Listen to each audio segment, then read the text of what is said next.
মাইকে যে সমস্ত দায়িত্বের ঘোষণা দেওয়া হয়েছে আমরা সকলেই আমাদের দায়িত্বগুলো স্বতঃস্ফূর্তভাবে দায়িত্ব পালন করব। যাদেরকে যেখানে দায়িত্ব দেওয়া হয়েছে সকলে আমরা স্বতঃস্ফূর্তভাবে দায়িত্ব পালন করার চেষ্টা করব এবং আমি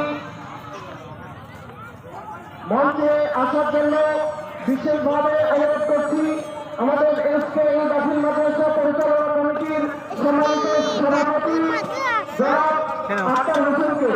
আমি মঞ্চে আসার জন্য বিশেষভাবে অনুরোধ করছি জনাব মাদ্রাসা পরিচালনা কমিটির সম্মানিত সাধারণ সম্পাদক জনাব সাইদুর রহমানকে এবং